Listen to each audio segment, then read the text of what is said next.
WFAN and simulcast via Slack. This is Mike's on, Francesca on the fan, on this week 9 in DNFL. Enormous week, lots of big matchups, things to talk about. We'll give you the whole rundown here.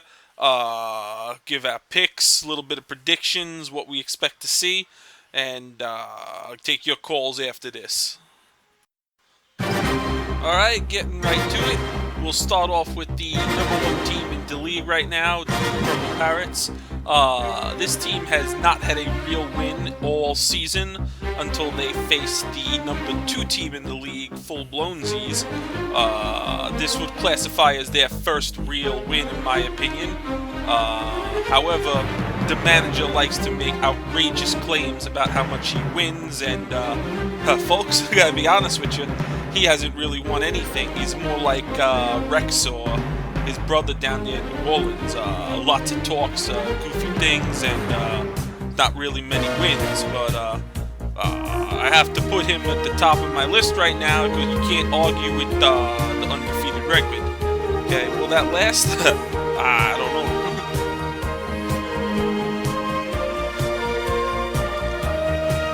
Along again, I'm going to have to put near the top of my list, as I mentioned, the #2 team in the league, LOTHG. Turning lots of heads this year. He will improve his record to 7-2 this week because Murder Boner will not be beating anybody this week. Their lineup is atrocious. Okay, LOTHG should have a field day with them. I mean, it's going to be like Belichick up there in New England playing against the Houston Texans or something like that. Next up is Haters Gonna Hate. Now, this is interesting. Right now, they're predicting to start Brandon LaFell. I mean, Brandon LaFell. Oh, God, jeez.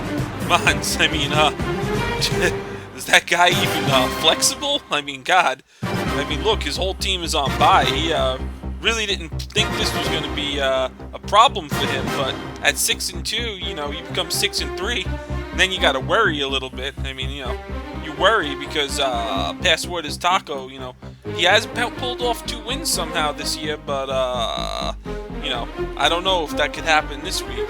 But if your haters gonna hate, you worry a little bit.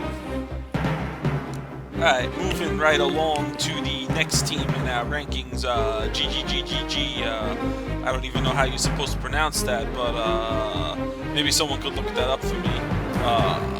Let me know, get back to me on that. Has a very interesting matchup this week with the McGiblets, who have a completely atrocious lineup. This should be an easy win moving into 7-3, and you start looking ahead to the playoffs. You know, lots of teams would like to be in that position. Can't be so fortunate to say so themselves. I mean, this should be a cakewalk, but stranger things have happened, folks. Moving right along again, folks, this is why they play the games. Something clever.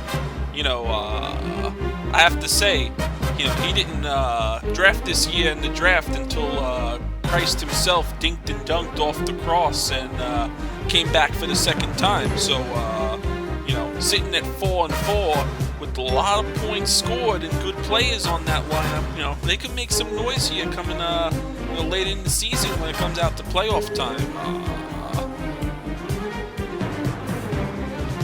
Alright, next up is Kibbles and Vic, and you know, folks, I mean, we got an enormous matchup here. You know, they are playing something clever, and as we had just mentioned, it's a you know, here's a team and another team that you know, nobody wants to see in the playoffs, given the amount of points certain players on their team can score. You know how much I love Aaron Rodgers, okay? I tell you he's the best quarterback, except for when I tell you that Andrew Luck is. I mean, we all know what he's capable of. I mean, Gronkowski, I mean, Belichick, they don't lose, okay?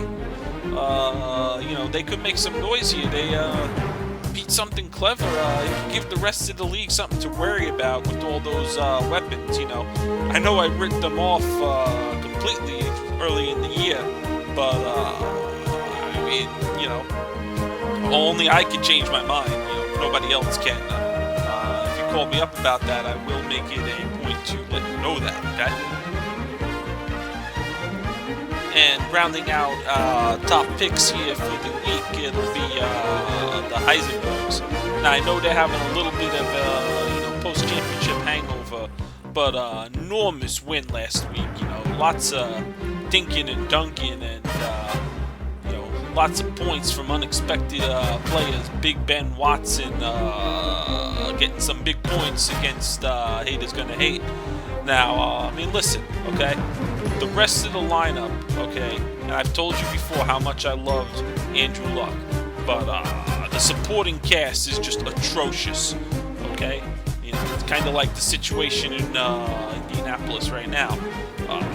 But if it were me, I'd start the NFL any team with Andrew Luck. Worry not, I do have a few words about some of the teams that did not make my top picks. Let's start with Great Odin's Ravens. I mean, listen, okay? This team is absolutely atrocious. You know, the manager is, you know, he's even trying any, you know, some of these weeks, folks. I mean, geez, come on. You know, making ridiculous trades, you know, getting players at 2 times their price. I mean, listen, okay? Now he loses Keenan Allen to injuries, and you know, you gotta say, even though Des Bryant's back, nobody wants to watch these backup quarterbacks. The NFL does not want a league with backup quarterbacks. Look at what happened to that Dallas Cowboys team. Completely fell apart, okay? So you gotta worry. I know they had a big win this past week, but look at who they beat. I mean, jeez, come on, guys. And as expected, I will completely downplay how awful my team is.